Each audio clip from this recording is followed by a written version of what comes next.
At 33,000 feet above the earth, the human body does not belong. The air is thin, freezing, and hostile.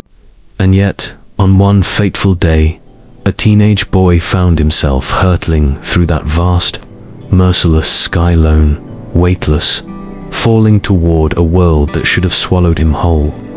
In those terrifying seconds, his survival was not just impossible, it was unimaginable. But against every law of physics, against every instinct of reason, he lived to tell the tale. The story begins in a different atmosphere, not the chaos of a freefall, but the ordinary calm of a scheduled flight. The aircraft was cruising smoothly at an altitude where only trained pilots and passengers inside a pressurized cabin could exist. Outside, the air was thinner than the peaks of Everest, colder than the most brutal winter night, and entirely unfit for human breath.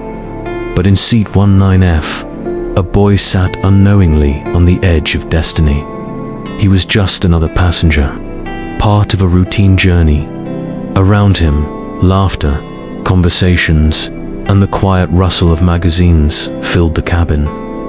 To him, the world was ordinary. To us, it's the last snapshot of normalcy before the extraordinary shattered everything.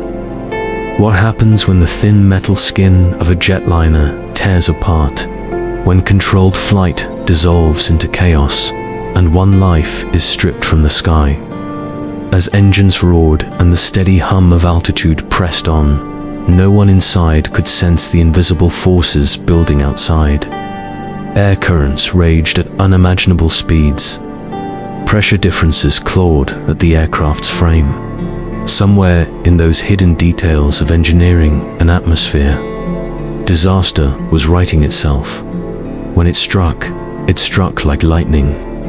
A thunderclap of rupture tore through the calm. One second the boy was a passenger. The next, he was a projectile, sucked into the frozen heavens by forces too violent to resist. Screams drowned in the roar of air. The plane became a storm, and in that storm, he vanished, tripped from safety. Swallowed back 33,000 feet above the earth, the human body does not belong. The air is thin, freezing, and hostile. And yet, on one fateful day, a teenage boy found himself hurtling through that vast, merciless sky alone, weightless, falling toward a world that should have swallowed him whole. In those terrifying seconds, his survival was not just impossible, it was unimaginable. But against every law of physics, against every instinct of reason, he lived to tell the tale. The story begins in a different atmosphere, not the chaos of a freefall, but the ordinary calm of a scheduled flight. The aircraft was cruising smoothly at an altitude where only trained pilots and passengers inside a pressurized cabin could exist. Outside, the air was thinner than the peaks of Everest, colder than the most brutal winter night, and entirely unfit for human breath. But in seat 19F, a boy sat unknowingly on the edge of destiny. He was just another passenger, part of a routine journey.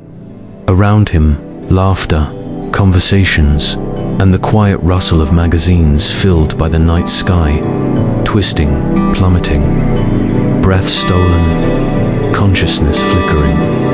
Could anyone survive such a fall? Could anyone endure the merciless grip of gravity when even machines struggle at those?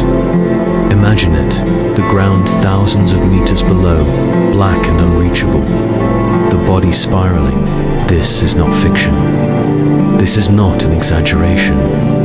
It is the raw truth of a survival story so rare it defies belief. The boy who should have died became the boy who rewrote what humans believe possible: heights. The day began like countless others in aviation history. A plane, loaded with passengers, ascended into the sky with the casual certainty of modern air travel.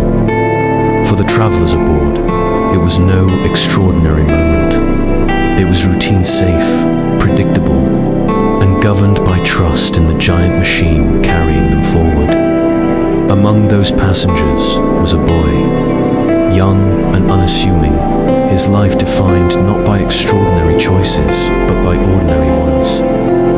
He had boarded the plane with the expectation of arrival, not catastrophe. Around him, families chatted, strangers dozed, and the steady assurance of aviation's safety record gave them all permission to relax. After all, airplanes had conquered the skies decades earlier. What could go wrong on this one flight? But history is merciless in its surprises. Every ordinary day that precedes disaster carries with it the illusion of permanence. To the boy, there was no foreshadowing, no whisper of the violent fate rushing toward him. His tray table, his seatbelt, his view from the window, mundane details that, in retrospect, would transform into symbols of fragility outside the cabin's fragile walls. The atmosphere stretched endless and unforgiving. At 33,000 feet, temperatures can plunge below -50 degrees Celsius. The air is so thin that a human exposed to it would lose consciousness within seconds. Yet none of the passengers considered this reality, because they didn't need to. They trusted the plane's metal shell to protect them. The boy, like so many travelers, was suspended between Earth and space, carried not just by technology, but by faith in engineers, in pilots, in the idea that journeys end as planned. But fate does not honor plans. Fate does not consult passenger lists. The flight path seemed unremarkable, a straight line on a pilot's chart. The destination was routine. Yet, somewhere beyond the comprehension of those on board, conditions were aligning. It was not a storm visible on radar or turbulence that rattled the seats. It was something quieter, more sudden, and infinitely more deadly. The boy could not have known he was sitting on the thin line between safety and tragedy. The moments of laughter, the taste of airline food, the muffled sound of an engine through the cabin walls, all of it was the prologue to one of the most astonishing survival stories in human history. And then, in a heartbeat, the illusion of safety would tear apart. It began without warning. A violent crack split the airframe, like the earth itself had opened. One moment, the cabin was filled with the quiet hum of flight. The next, it was chaos. Metal screamed as pressure equalized in an instant, ripping through the fuselage with terrifying force. The sky itself invaded the plane. Passengers were hurled against their seats. Loose objects, magazines, trays, luggage exploded into the air, sucked toward the gaping wound. The roar was deafening, a monstrous sound as air escaped, dragging with it fragments of the ordinary lives inside. Amid this hurricane of terror, the boy was wrenched from his seat, his body no match for the monstrous pull of decompression. Imagine it. 1 second, you are anchored by gravity, secure in the rhythm of flight. Next, you are weightless, torn from metal and steel, and delivered into a world where humans are never meant to exist. The cold hit him instantly, a suffocating shock that clawed at his lungs and skin. His body tumbled violently, spinning through the high-altitude dark dot. Below him, the earth waited. Miles of atmosphere stretched between him and the ground. The human body, fragile as glass, was falling faster and faster. At that height, terminal velocity could mean death on impact, more certain than any bullet. Yet as he spun through the void, his consciousness flickered between panic and blackout. His brain starved of oxygen in the thin, deadly air. Was this the end? Could anyone, even for seconds, endure such a fall? The statistics were merciless. Falls from even a few stories often kill. From 33,000 feet, survival was unthinkable. And yet, his body resisted. Whether through shock, instinct, or something deeper, he clung to the fragile thread of life. The world blurred around him. The stars above, the black earth below, the hiss of freezing air against his skin.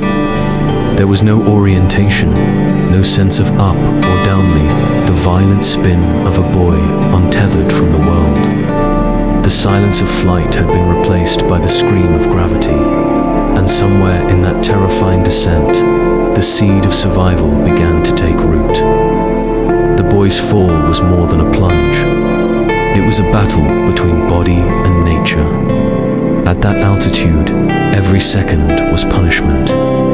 The temperature tore at his skin, biting deeper than any winter he had ever known. Oxygen, the lifeline of life itself, was scarce. His chest burned, his mind dulled, and his body threatened to surrender to unconsciousness. His arms flailed. His body rotated endlessly, as if the sky had swallowed him into its storm. The sensation was disorienting. Up was down, down was up.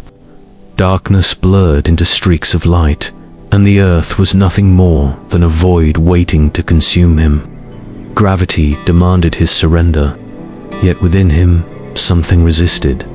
Survival at such heights depends on luck as much as will. Bodies can break under the sheer force of descent. Yet the boy's trajectory was no simple straight drop. His spin, his spread limbs, even the way the wind caught him, all of it slowed his velocity by fractions. Fractions that mattered. Fractions that could mean the difference between instant death and improbable survival. As he plummeted, flashes of life may have surfaced. A memory of home. A voice. A moment of laughter. The human brain, when pressed against death, clings to fragments of identity. Perhaps he thought of his family. Perhaps he thought of nothing, lost instead to the primal need to breathe, to endure the next second. Minutes can feel like eternities when measured in freefall. Each passing heartbeat was both a countdown and a victory. His body was descending faster than a car on a highway, faster than most minds can comprehend. Still, the world below crept closer. The inevitable was racing toward him, and yet the question lingered. How could he land and live? Ground was no longer an abstraction. Shapes began to take form. Forests, rivers, or perhaps the jagged scars of mountain terrain, nature itself rising to meet him. The boy was not merely falling. He was being delivered to a had no control. No parachute, no training, only fate. The question pressed into the moment. Would his body meet earth as shattered fragments soar, as a survivor against every law of collision that should shatter every bone? Still, somehow, life clung to him. The descent could not last forever. Gravity, relentless and certain, was drawing the boy closer to the final moments, the impact. Each second narrowed the distance between his fragile body and the unforgiving earth.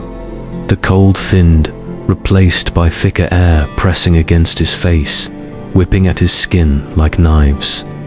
Consciousness flickered, pulled between survival and surrender. Below, the terrain sharpened into focus.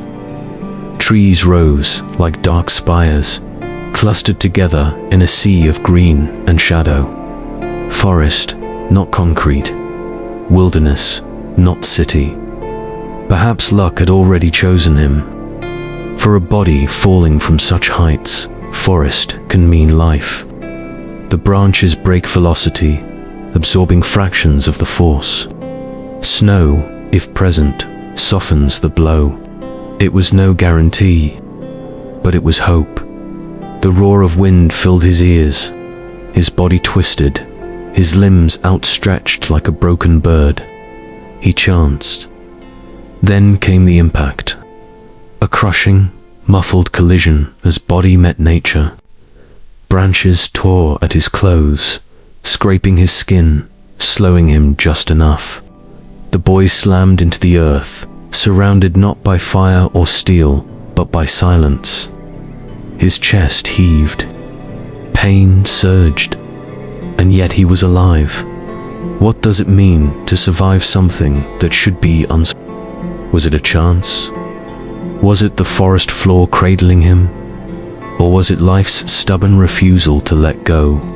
His body, bruised and broken, had endured a fall from the heavens. He had met the ground not as a corpse, but as a miracle. This was not the end of his journey. It was only the beginning of a survival tale that would astonish the world. The forest was quiet after the storm of descent. Snow muffled the world, and branches swayed gently in the wind as though nothing extraordinary had occurred. But beneath that deceptive calm lay a boy broken, dazed, and breathing against all odds. His fall had ended, but his ordeal had only just begun. The forest was quiet after the storm of descent. Snow muffled, he awoke in fragments. Pain shot through every limb, each breath like fire tearing through his ribs. His body screamed, yet his mind fought to remain tethered to consciousness. The first sensation was not clarity, but confusion. Where was he? How was he alive? The memories of screaming wind and ripping metal clashed with the silence of the forest floor dot around him. Debris was scattered, a brutal reminder that the plane had not survived. Shattered fragments of fuselage lay half buried in snow, twisted into grotesque shapes by the force of impact. The air carried a faint, acrid scent of jet fuel, sharp against the cold. It was a graveyard of steel, torn apart by nature's indifference. He tried to move. Agony answered. His limbs did not obey the way they once had. His body felt foreign, crushed and battered by forces no human frame should endure. Still, the instinct to survive pressed forward. Pain was proof of life, and life demanded action. He cried, his voice ragged, fragile. The forest gave no reply. Only the distant rustle of wind in the branches answered, as though mocking his isolation. The truth settled like ice in his chest. He was alone. Whatever miracle had spared him, it had not spared others within reach. The boy lay still, listening to his heartbeat, the rhythm of survival. How many bones were broken? Was internal bleeding already sealing his fate? He could not know, but he understood one fact with perfect clarity. He was alive in a place that should have killed him. And now, every second depended on what he chose to do next. The forest floor became his new battlefield. The fall had tested his body. The wilderness would now test his will. Every movement was agony. When the boy tried to sit up, fire lanced through his spine and legs, forcing him back into the snow. His body was not just bruised, it was broken. The fall had left invisible wounds inside him, and each breath reminded him of the damage hidden beneath his skin. He pressed his hand against the earth, feeling the cold seep into his bones. Snow clung to his skin, numbing the pain just enough to keep him conscious. But the numbness was no comfort. It was a warning. If he remained too still, too long, the cold itself could become his killer. Survival meant enduring not just injury, but nature's merciless chill. His thoughts staggered between hope and despair. He had survived the impossible, yet now death loomed closer than ever. Hunger would come. Thirst would gnaw. The cold would seep deeper. And the pain constant, unyielding, threatened to strip away his will. Would his miracle end here, in the silence of the forest? The boy looked around, eyes scanning for movement, for another survivor. But only twisted fragments of the plane kept him company. Metal shards jutted from the ground like gravestones, silent testimony to the violence that had ripped through the sky. If others had fallen here, they would not have lived. He was alone, and that truth cut deeper than the pain in his ribs. Still, something stirred inside him, a refusal to surrender. He shifted, inch by inch, dragging himself through the snow toward a cluster of debris. Every motion was a war. The forest floor scraped at his body. His breath came in ragged bursts. Yet, beneath the agony, there was determination. He had not fallen 33,000 feet to die here without a fight. Each heartbeat was a choice to endure, to cling, to resist the darkness pressing at the edges of his mind. His body cried for rest, but his spirit whispered a command more powerful than pain. Survive. The forest stretched endlessly in every direction, a labyrinth of towering trees and silent snow. From the ground, the boy could see no landmarks, no roads, no signs of civilization, alone the oppressive weight of wilderness. The silence was not peaceful. It was suffocating. He was alive, but he was utterly alone. Loneliness in survival is its own predator. When there is no voice to answer your cries, no figure to share the burden of pain, the mind begins to fracture. The boy cried again, this time louder, his voice echoing into the trees. But the forest swallowed the sound, leaving him with nothing but his own ragged breathing. Above him, the sky loomed, vast and indifferent. It was the same sky that had hurled him down, the same void that had stolen his companions. To look at it was to remember the fall, the endless spinning descent. To look away was to confront the raw, cold truth of his situation. No one was coming. At least, not yet. He took stock of his surroundings, as much as his battered body allowed. Broken luggage lay scattered, its contents strewn like fragments of lost lives. A child's toy half buried in snow, a torn piece of clothing clinging to a branch. Each artifact was a silent reminder that he was the only one who had survived the plunge. Guilt pressed on him, heavy and sharp. Why him? Why not the others? Survival is not just a battle with the elements. It is a war with the weight of being alone. Survivor, yet grief could not consume him, not now. His body needed strength, and his mind needed clarity. He could not afford despair.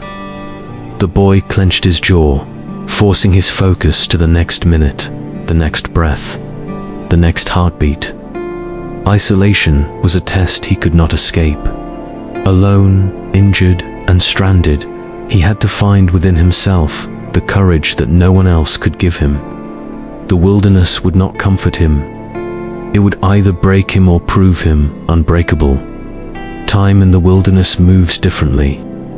Minutes blur into hours, and hours stretch into an eternity of waiting. For the boy, the passing of time was marked not by clocks, but by the gnawing in his stomach and the dryness of his throat. Hunger arrived slowly, but thirst came with merciless speed. His lips cracked, his tongue swelled, and every swallow felt like sand scraping down his throat. Snow surrounded him, pristine and endless.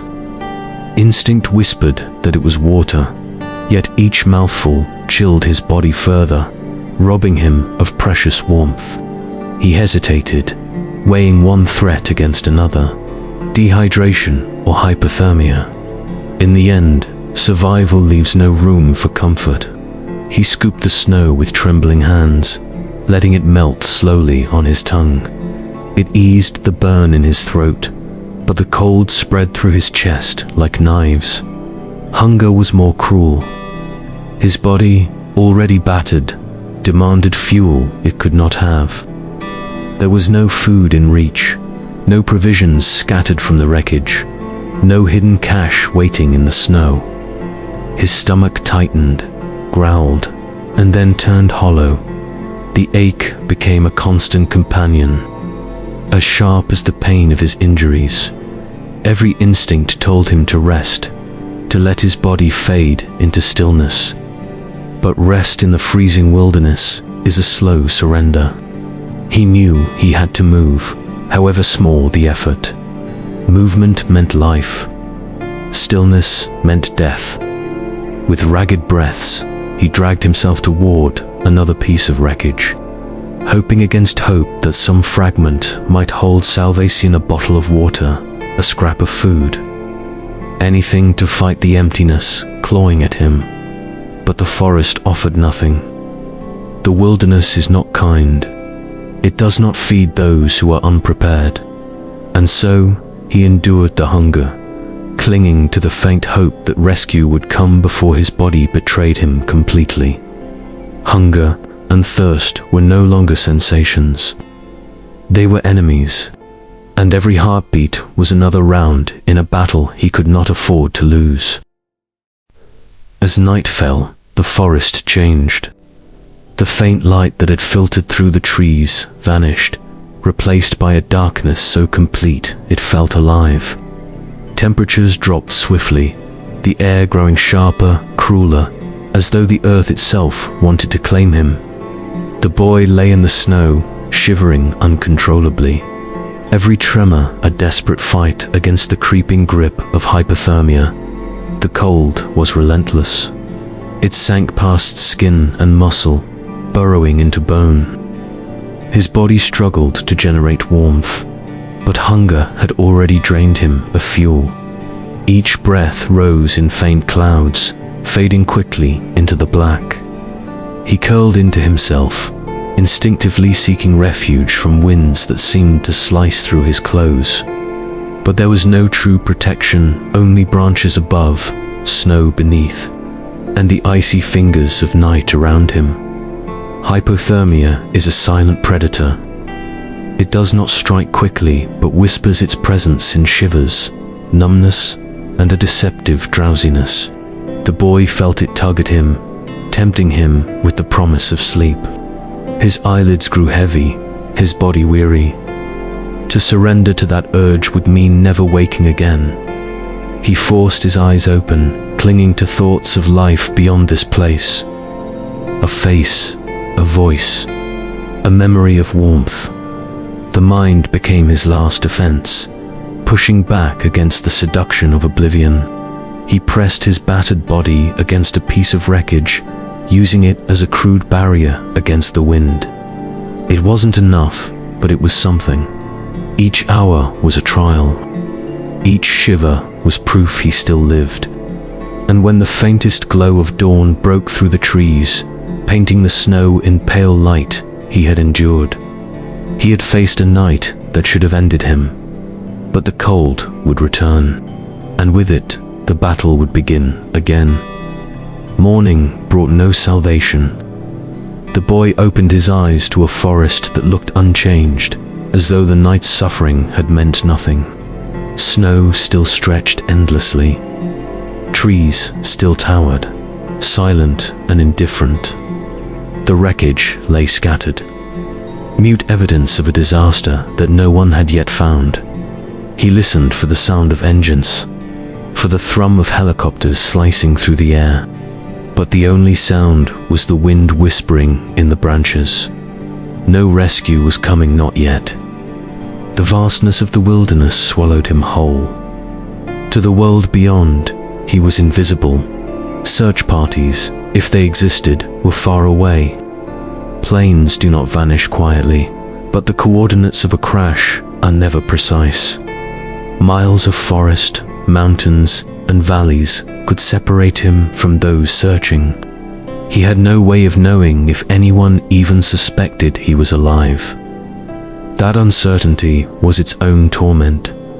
His injuries ached with every attempt at movement. His ribs screamed when he tried to breathe deeply, and his legs throbbed when he shifted in the snow. Still, he dragged himself toward a larger piece of wreckage, driven by the faint possibility that it might shelter him or hide supplies. Each inch was earned with grit, his hands clawing at snow, his breaths shallow but determined. Inside a torn section of fuselage, he found nothing but twisted metal and silence. The realization pressed heavily upon him. Survival would not come from luck alone. If he wanted to live, he would need to fight harder than ever. He lay back against the wreckage, staring at the sky.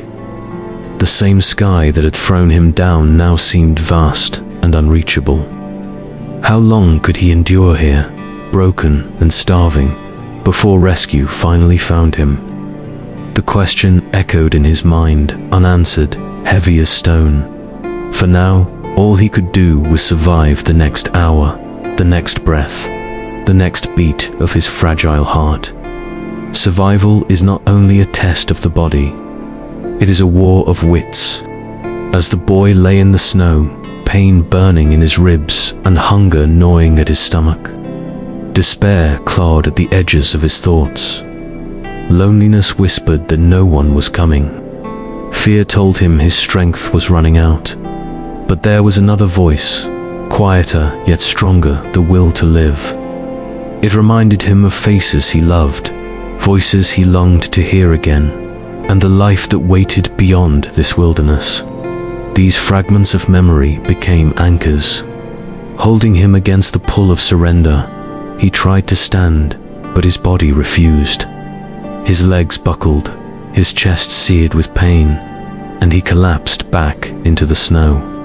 Frustration welled up like fire. How could he survive if he could not even stand? Tears burned his eyes, freezing almost as soon as they formed. Yet even in that moment of failure, he did not let go. He could not. Instead, he adjusted his goal. If he could not walk, he would crawl. If he could not move far, he would move inches. Survival did not demand perfection. It demanded persistence. And so, with trembling arms, he dragged himself forward. The snow scraped his skin, the cold gnawed at his bones. But each movement was a declaration. I am still alive. Hours blurred into one another. He shifted from one patch of forest floor to the next, pausing often, his body near collapse. But each small movement carried him closer to the hope of discovery. He knew silence would betray him. Only motion, however agonizing, kept the spark of life alight. The battle inside him raged without pause, between despair and hope, exhaustion and determination. And as the sun began its slow descent once more, painting the trees with gold, the boy was still alive, still fighting, still refusing to surrender to the silence. As he dragged himself across the snow, fragments of the crash haunted him. Every twisted piece of metal told a story of lives cut short. A scarf tangled in a branch, a shoe half buried in ice. These were not just objects, they were echoes of people who had shared the same sky, the same flight, the same sudden fate. The boy's chest tightened with a different kind of pain, one no broken bone could match. Survivor's guilt. Why had he lived when so many had not? He searched the wreckage for signs of movement, for the faintest sound of another heartbeat. But there was nothing. Only silence, heavy and final. At times, he thought he heard voices, whispers on the wind, faint calls in the distance. Hope surged with each illusion, only to collapse when he realized it was nothing more than the forest playing tricks. Loneliness sharpened into something cruel, a constant reminder that he was utterly, irrevocably alone. Still, he carried those lost voices with him. In the moments when pain made him want to stop, he imagined they were urging him forward. Perhaps survival, in its truest form, is not only for oneself, but for those who can no longer walk, breathe or hope. He felt the weight of their absence, but he also felt their presence driving him on. The sun dipped lower, shadows lengthening. The forest grew colder, quieter. Yet, in that encroaching darkness, the boy discovered a fragile truth. He was not just surviving for himself. He was carrying the memory of every soul who had not made it through the fall. And that, more than food or fire, gave him the strength to keep moving. Late in the afternoon, the boy lifted his eyes once more, searching the heavens that had nearly killed him. This time, something different stirred in the distance, a faint hum, a vibration that seemed out of place in the wilderness. His heart surged. Could it be? A sound grew louder, breaking through the silence of the forest. It was not wind, not branches shifting. It was mechanical, rhythmic. The unmistakable beat of a helicopter's rotors. Rescue, hope, salvation, in motion over endless trees. He pushed himself as far as his injuries allowed, straining to see through the canopy. His throat ached as he shouted, raw and desperate, calling out with every shred of strength. "Here, I'm here." His voice broke, but he screamed again, louder, fighting the silence that had buried him for days. The helicopter passed overhead, its silhouette fleeting against the sky. The noise thundered, then softened, fading into distance. They had not seen him. His heart crashed back into despair. He had been invisible again, swallowed by the wilderness. Tears stung his eyes, hot against the freezing air. He wanted to collapse, surrender to the crushing weight of disappointment. But even in despair, the helicopter's sound was proof. People were searching. He was not forgotten. Somewhere beyond these trees, the world still cared that he was alive. That knowledge rekindled his will. He could not control the search, but he could fight to remain alive until they found him. The hum of the helicopter lingered in his memory, an echo of hope. It was not the end of his isolation, but it was proof that rescue was possible. And so, with the shadows lengthening once more, the boy braced himself for another night, clinging to the sound that had passed above him like a promise not yet fulfilled. The forest darkened again, swallowing the last embers of daylight. After the helicopter passed, the boy lay in silence, his heart still echoing with the rhythm of its blades. He knew now, more than ever, that survival was no longer just about enduring. It was about lasting long enough to be found. The temperature dropped swiftly, as if the world itself were testing his spirit. He shivered uncontrollably, pressing his battered body closer to the earth, searching for warmth in soil that held only cold.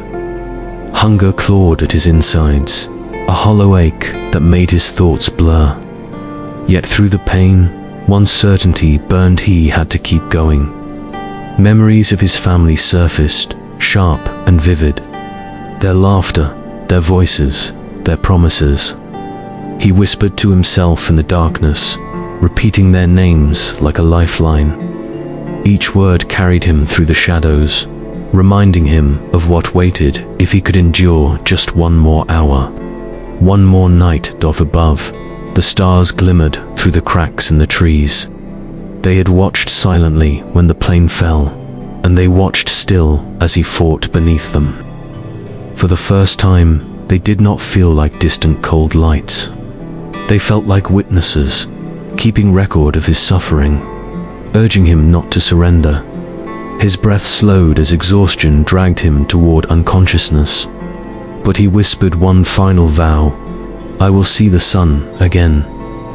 With that, he let his body rest, not in defeat, but in determination. Tomorrow would bring another chance. Tomorrow might bring rescue. The night stretched on, vast and merciless. But within its darkness, The boys will burned brighter than ever by day 4. The official search had become a desperate race against time. News of the plane's disappearance had spread widely, drawing in not only aviation authorities but also local villagers, military teams, and volunteers who combed the dense Peruvian jungle. Every hour mattered. The longer survivors went unfound, the smaller their chances became. Helicopters crisscrossed the skies, scanning the sea of green below. Pilots strained their eyes, searching for any unnatural break in the canopy, any flicker of movement that might signal life. Ground teams hacked through vines and undergrowth, their boots sinking into mud that seemed eager to swallow them whole. The jungle resisted every step, guarding its secrets. Families of passengers waited in anguish, gathered around radios and televisions. Hope flickered with each report, then dimmed again when searchers turned up nothing. For the boy's family, the agony was unbearable. Somewhere in that wilderness, he might still be breathing, still fighting, but where? Meanwhile, the boy himself lay weakened, unaware of how many people were searching. His world was narrowed to the forest floor, to pain and survival. Yet above him, an invisible network of human determination pushed forward. Unwilling to let the jungle claim victory, would they find him before time ran out? Or would the forest's vast silence consume him, as it had consumed so many before? The search widened, the skies thundered with rotor blades, and the clock of survival kept ticking. On the 5th day, the jungle gave up the faintest whisper of a clue. A helicopter crew, flying low over the canopy, spotted something unusual: a thin patch of broken branches, scarred as though something massive had torn through them from above. Drivers circled, marking the area. Could this be part of the plane's path? From above, it was only a suggestion. The forest quickly swallowed evidence, healing wounds with vines and leaves. But to trained eyes, those broken treetops meant only one thing: someone or something had crashed through here. The crew radioed the coordinates, and a ground team was dispatched to investigate. On the forest floor, the boy stirred with new urgency. His body trembled with fever, his lips cracked and bleeding. Yet in the distance, faintly, he heard the beat of rotor blades once more. His pulse quickened. This was no dream. They were near. Rescuers pushed closer, hacking through undergrowth. Each machete swing brought them inches nearer to the truth. They shouted into the forest, voices echoing in the vast silence. The boy heard them faint, but real. Summoning his last reserve of strength, he tried to answer. His cry was hoarse, nearly swallowed by the jungle, but it was enough to break the silence. The men froze. Did they hear that? A voice, human, fragile, but unmistakable. Hearts pounding, they called again, louder this time. The forest waited. Then, a weaker echo came back. There was life here. Rescuers quickened their pace, their boots sinking deeper into mud as they followed the faint cries. Every sound sharpened their senses: the rustle of leaves, the snap of branches, the echo of a weak human voice. They moved like men chasing a ghost, afraid that if they hesitated, the fragile thread of life would vanish. Then, beneath a cluster of thick foliage, they saw him. A boy, frail and broken, lying on the forest floor. His clothes were torn, his skin marked with bruises, cuts, and burns. His eyes flickered open as they approached, glazed with exhaustion but alive. For a moment, rescuers could only watch. How has anyone survived this long? One of them knelt beside him, speaking softly in Spanish, assuring him he was safe. The boy's lips moved, barely able to form words. His voice cracked as he tried to explain he had fallen from the sky, from the plane that had broken apart in mid-air. The rescuers exchanged stunned glances. The impossible stood before them, breathing. They gave him water carefully, drops at a time, fearful of overwhelming his frail body. His trembling hands clutched at the canteen, desperate yet grateful. A blanket was wrapped around him, fragile bones shielded at last from the cold of the jungle night dot above them. The canopy opened slightly, and sunlight spilled through, falling across the boy like a spotlight. He had endured the and now, finally, he had been found. The rescuers wasted no time. They radioed their position, voices shaking with urgency as they announced what many had thought impossible. A survivor had been found. Above the canopy, a helicopter circled back, its rotors thundering as it prepared for extraction. For the boy, the sound was no longer a passing dream. It was salvation descending. The rescuers carefully lifted him, their movements gentle but firm. His body was frail, bones jutting beneath torn fabric, yet his spirit clung stubbornly to life. Each step towards clearing was a battle against the jungle. But this time, the forest no longer felt like a prison. It was simply the last obstacle between him and freedom. As the helicopter descended, wind whipped the trees, scattering leaves in a storm of green. The boy shielded his face, blinking against the light and motion. He was strapped securely onto a stretcher, his body trembling as rescuers prepared to hoist him into the aircraft. The moment his feet left the ground, a wave of emotion crashed over him. Below lay the wilderness that had nearly claimed him. Above, the promise of home, medicine, warmth. He was lifted skyward, carried away from the abyss that had held him for nearly a week. Inside the helicopter, medics surrounded him, checking his pulse, feeding him sips of water and covering him with blankets. His eyes fluttered open once more, catching a glimpse of the endless jungle falling away beneath him. For the first time since the fall, he allowed himself to believe he was going to live. Asterisk news spread quickly. By the time the helicopter landed at a nearby base, journalists and officials had already gathered, their cameras ready to capture the impossible. A boy had fallen from the sky, plummeted through the clouds at 33,000 feet, and lived to tell the tale. The world was stunned. Medics rushed him inside, checking his vitals, treating his wounds, and stabilizing his fragile body. Every cut, every bruise, every fracture told the story of the violence he had endured. Yet what astonished them most was not the damage, but the resilience. Against odds so overwhelming, he had clung to life as he lay in a hospital bed. The hum of machines replacing the silence of the jungle, messages of awe and relief poured in. Families of other passengers grieved, their sorrow heavy, but many also saw in him a symbol of what was possible when the human will refused to break. Survivors of tragedies worldwide wrote letters of support, calling him a miracle, a reminder that even in disaster, hope could survive. The boy drifted in and out of consciousness, unaware of the headlines flashing across newspapers and broadcasts. For him, survival was not fame or miracles.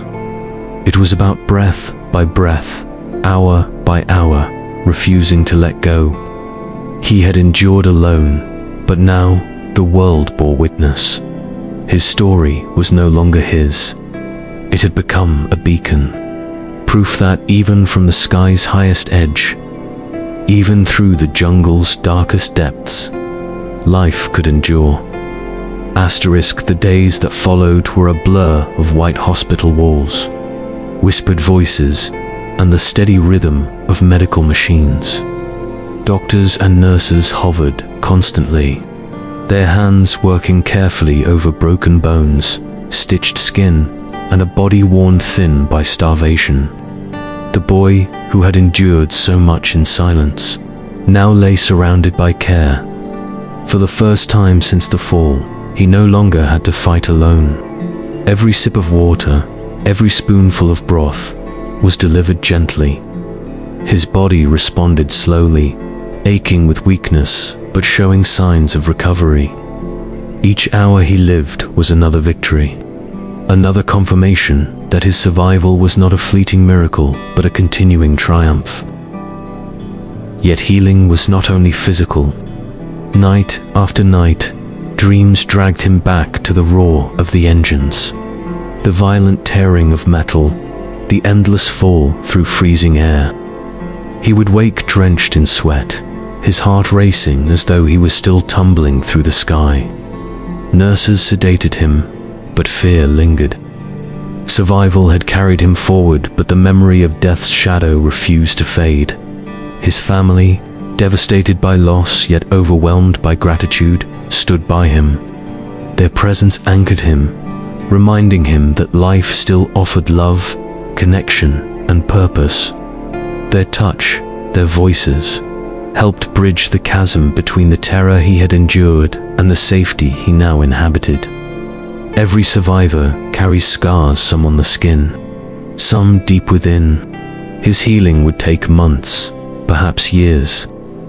But the boy had already proven that he could endure the Now, he faced a new challenge, learning how to live again. As his strength slowly returned, the world's attention grew louder. Journalists crowded outside the hospital, their questions pressing against the walls. Headlines called him the boy who fell from the sky, a living miracle, a symbol of hope.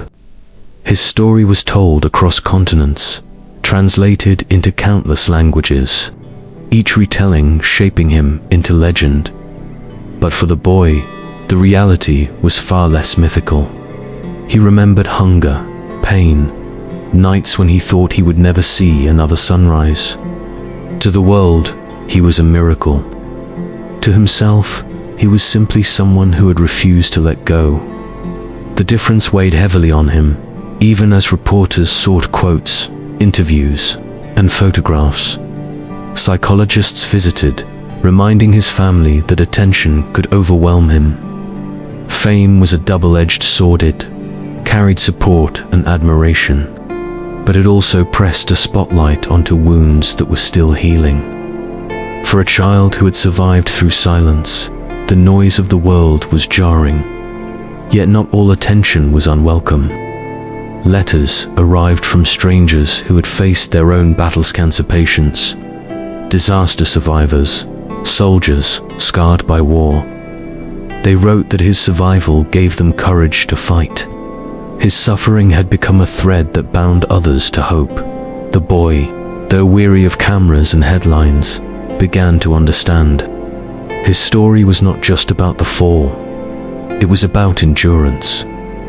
It belonged not only to him, but also to everyone who needed proof that the impossible was sometimes possible. Time moved forward, measured not in hours of struggle, but in days of gradual healing. Each step the boy took in physical therapy reminded him how fragile the human body could be, and yet how astonishingly strong. Muscles long unused trembled under his weight, but with each session he stood a little taller, walked a little steadier. Doctors marveled at his progress.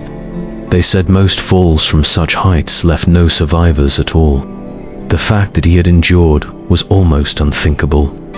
But beyond medical charts and scientific explanations lay something greater, his sheer refusal to surrender. Survival was not chance alone. It went well. At night, he often reflected on how quickly life could change. One moment he had been on a plane, surrounded by familiar voices, ordinary routines. The next, he had been alone in a wilderness, reduced to nothing but instinct and endurance. Everything he once thought permanent had been shattered in an instant. That fragility brought clarity. He realized how precious small things were. The warmth of a blanket, the taste of food, the sound of another human voice. What most people overlooked each day, he now cherished deeply. His ordeal had not only broken him, it had also rebuilt him. The boy who had fallen from the sky was no longer the same. He had glimpsed death and returned with a new understanding of life's fragile beauty. Though his body mended, the memories clung stubbornly, like shadows he could not shake. In quiet moments, the roar of engines returned to him, followed by the deafening silence of the fall. He would close his eyes and see flashes of the jungle rushing upward, hear the snap of branches, feel again the crushing impact. Survival was a gift, but memory was a burden. Therapists encouraged him to speak, to share his experiences aloud. At first, the words caught in his throat. How could anyone truly understand the terror of falling from the sky? But slowly, carefully, he began to tell fragments of his story to doctors, to his family, to himself. Each retelling loosened the grip of fear, transforming memory into testimony. The boy learned that survival is fleeting. It was a process, unfolding long after the jungle had released him. Every nightmare faced, every memory spoken, was part of surviving. The fall had left scars on his body, but the deeper wounds were stitched together in silence, patience, and time. Some nights the weight still pressed hard. He wondered why he had lived when so many others had not. Survivor's guilt settled heavily on his young shoulders. Yet in those moments, his family's embrace, and the letters from strangers who drew strength from his story, reminded him that his survival had meaning. He had not only lived for himself, he had lived to remind the world of what the human spirit could endure. Months after the fall, the boy stepped once more into the open air, not into the jungle that had nearly claimed him, but into a world that had been waiting for his return. His body was still fragile, yet each breath he drew felt like defiance against the odds. He was not only alive, he was living. The tragedy of the crash could never be erased. Families still mourned, and the scars of loss lingered in every conversation. Yet within that grief, his survival offered something rare, a thread of light woven through darkness. It was not enough to erase sorrow, but it was enough to remind people that life, even when shattered, could endure. As years passed, the boy grew, carrying his story like both a burden and a gift. He would never forget the silence of the fall, the hunger of the jungle, or the sound of helicopters passing overhead. But he would also never forget the strength that had carried him through. His life became proof that even the smallest flame of willpower could outlast the storm. The boy who had fallen from the sky was no longer just a survivor. He was a symbol of endurance, of resilience, of the fragile yet unbreakable nature of human life. And though the jungle had once been his prison, the sky where his ordeal began remained forever his reminder that even from the greatest heights of despair, it is possible to rise again. Closing reflection, the story of the boy who fell from the sky is not only about survival, it is about the human spirit's refusal to surrender when everything seems lost. His ordeal reminds us that life is fragile, that survival is never guaranteed, and that strength often emerges in the most desperate of moments. Though the jungle nearly claimed him, and despair nearly silenced him, his will to live triumphed over impossible odds. This tale is a mirror for us all.